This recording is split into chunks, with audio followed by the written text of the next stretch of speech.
अब एक बात महाराज जी कहनी बहुत जरूरी है, भगवान ही सेवा के योग्य हैं, इसलिए भगवान की ही सेवा करनी चाहिए। सिद्धांत ये हुआ कि नहीं? अब हम एक प्रश्न कर रहे हैं, भगवान को छोड़ के और है कौन? यही चर्चा शायद कल परसों हमने यही चर्चा की थी कि सर्वगत सर्वरूप परमात्मा ही है वासुदेवः सर्वम। तो जब सब कुछ भगवान है तो हम जिस किसी की भी सेवा करते हैं भगवान की सेवा करते हैं। इस भाव से संसार के निकृष्ट से निकृष्ट व्यक्ति की सेवा करोगे तो भगवान की सेवा से जो लाभ होता है वह किसी भी प्राणी की सेवा से लाभ हो जाएगा। अब भगवान की भी सेवा भगवान मानकर नहीं करोगे। आज बोले थे स्वामी जी कि कल बोले थे, और कल बोले थे नाक में रुई ठूंसने वाली बात, कल बोले थे। राम जी की भक्ति करता था और राम जी ने कुछ रुपया पैसा दिया नहीं तो उनको ऊपर ताक में रख दिया। अरे बोले राम जी तो थोड़े देर में प्रसन्न होते, कृष्ण भगवान जल्दी प्रसन्न हो जाते। तो सिंहासन पर कृष्ण भगवान को पधरा दिया, सेवा करने लग गया। अब गोपाल जी के सामने धूप रखी, अब धूप तो स्वाभाविक ऊपर जाएगी, तो धूप धुआं ऊपर गया। राम जी जिस ताक में बैठे थे उसमें धुआं गया, तो भगत बड़ा नाराज हो गया। अरे वाह, हमारी कामना पूर्ति करने में, धन देने में तो तुम्हारी नानी मरती थी, और रुई की गोली बना के राम जी की नाक में घुसेड़ दी। जैसी घुसेड़ी भगवान प्रकट हो गए, बोले वरदान मांग लो, लो साहब। इसका मतलब ये नहीं कि नाक में रुई घुसेड़ने से भगवान दर्शन देंगे। इसका तात्पर्य है भगवान ने कहा कि अब तक तुम हमको जड़ मान करके सेवा कर रहे थे, मुझे भगवान मान के सेवा कहाँ कर रहे थे? भगवान मान के सेवा आज तुमने मुझे भगवान माना और हम सूंघते हैं यह माना, इसलिए इसी बात पर रीझ करके हमने दर्शन दे दिए। तो भगवान की भगवान के भाव से सेवा करना, और वह भगवान ही सर्वत्र हैं, इसलिए पहले भगवान में भगवान की सेवा करना, फिर भगवान की विभूतियों में भगवान की सेवा करना। तुलसी है, पीपल है, गाय है, अग्नि है, ब्राह्मण है, संत हैं, ये सब भगवत रूप हैं, इनमें भगवान की सेवा करना। माता पिता भगवत रूप हैं, इनमें भगवान की सेवा करना। फिर धीरे धीरे अपनी दृष्टि व्यापक बनाते बनाते जड़ चेतन जग जीव जत सकल राममय जानि, बंदौ तिनके पद कमल सदा जोरि जुग पान। सामान्य से सामान्य, निकृष्ट से निकृष्ट व्यक्ति की सेवा करने में पूज्य सद्गुरुदेव श्री भक्तमाली जी को तनिक भी संकोच नहीं होता था। जूठी थाली मांज दें, सब कुछ कर दें, ये सुनी हुई बात नहीं बता रहे, मेरा अपनी आंखों से देखी हुई बात। राजस्थान से ट्रेन में आ रहे थे, मरुधर गाड़ी थी, लेट हो गई, लेट प्राय हो ही जाती मरुधर। गर्मी का समय था और महाराज जी स्टेशन का पानी नहीं पीते थे, नल का पानी जो स्टेशन में पानी मिलता वो पीते नहीं थे, अब बोतल वाला पानी भी नहीं पीते थे। जहाँ से चलते वहाँ से छान के पानी डिब्बा में, स्टील का डिब्बा था बड़ा, उसमें भर लेते और फिर जहाँ पहुँचते वहाँ तक चल जाता थोड़ा थोड़ा पानी, ऐसा था। और ट्रेन में बैठे हम भी साथ में ही थे, और भयंकर गर्मी। महाराज रिजर्वेशन में बैठते नहीं थे, जनरल में ही टिकट कटा के बैठते थे, जनरल में बैठे थे।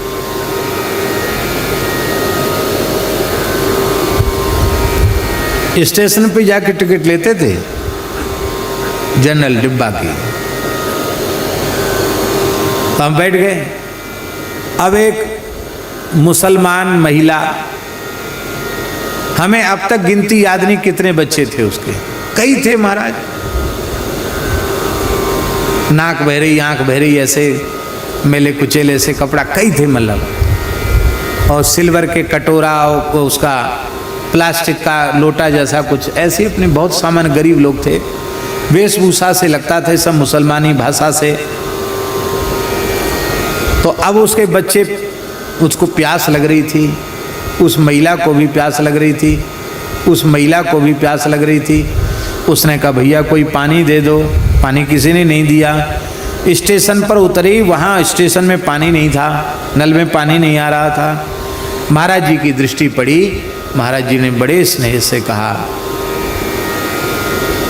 माताजी आप परेशान नहीं हो, हमारे पास जल है। खाने को भी दिया, चना चबेना कुछ रखे थे वो दिया सूखा, और जल पीने को दिया, बच्चों को सबको दिया। और वो तो कई थे, वो सब कमंडल पी गए। महाराज अपने अपने बर्तन में ले लेके और दो सब पी गए, पूरा पी गए, खाली हो गया।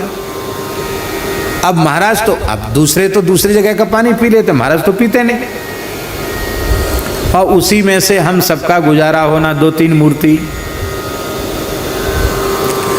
मथुरा स्टेशन पहुंचते पहुंचते तो ये हालत हो गई कि तालू से जवान चिपक गई एकदम, इतनी प्यास।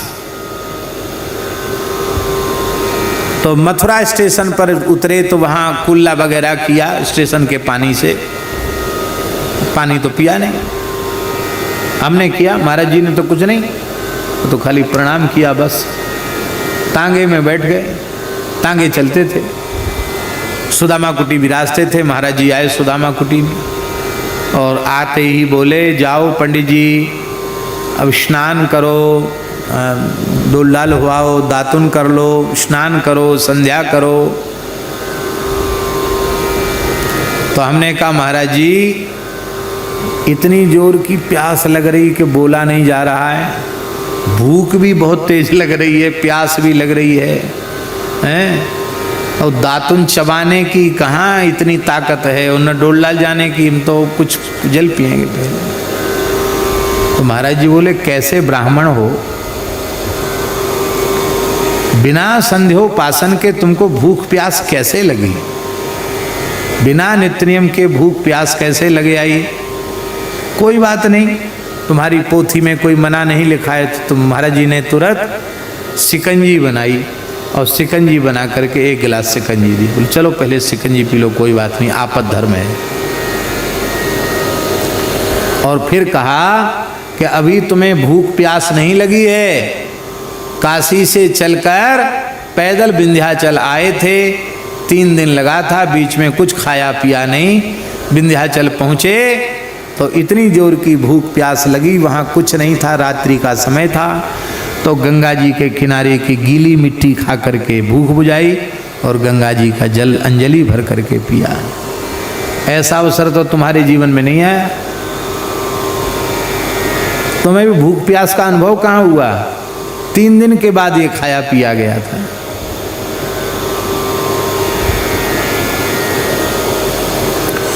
किसी भी प्राणी की भेद रहित होकर सेवा करने में उन्हें तनिक भी संकोच नहीं था।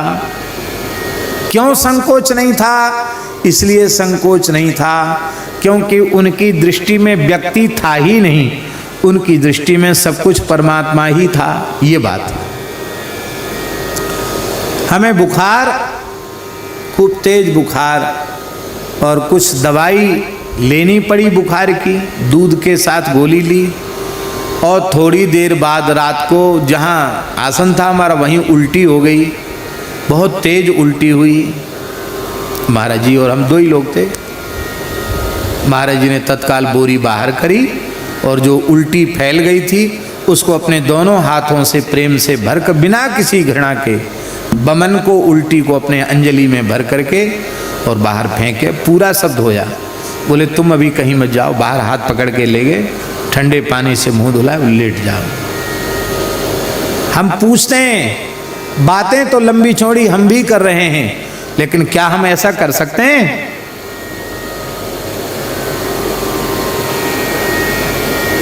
शिष्य में भी शिष्य भाव नहीं था, भगवत भाव था।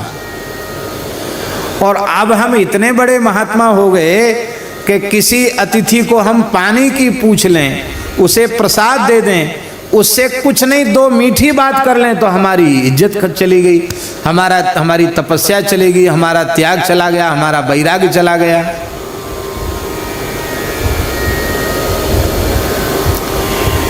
इसलिए भागवत के तृतीय स्कंध में कपिल संवाद विभूति संवाद में जो केवल अर्चा विग्रह में मुझे मेरी सेवा करता है, सभी प्राणियों में मेरी सेवा नहीं करता है, वो मेरा प्राकृत भक्त है, उसे उत्तम भक्त नहीं माना गया।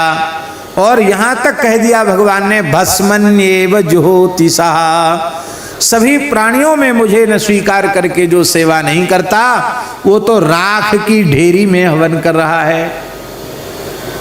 राख की ढेरी में हवन करने से कोई लाभ नहीं, तुम्हारा तिल जो चावल साकिल ही व्यर्थ जाएगा, क्योंकि समिद्ध तमेग्नौ जुह्यात्। इसलिए सर्वत्र भगवान का अनुभव करते हुए सेवा करना है।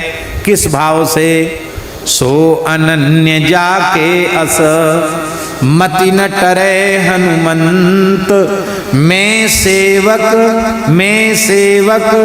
सचराचर रूप स्वामी भगवंत। ऐसे महात्माओं की बात बार बार कहने से थोड़ा तो संस्कार पड़ेगा ना हम लोगों की बुद्धि पर। हाँ, हमारी स्थिति ये है कि हम अपने स्वार्थ की पूर्ति के लिए निकृष्ट से निकृष्ट की सेवा करने में संकोच नहीं करते, और स्वार्थ की पूर्ति न होवे, हमारा कोई स्वार्थ पूरा न होवे, तो हम बड़े से बड़े की भी सेवा नहीं करना चाहते हैं, झुकना ही नहीं चाहते हैं।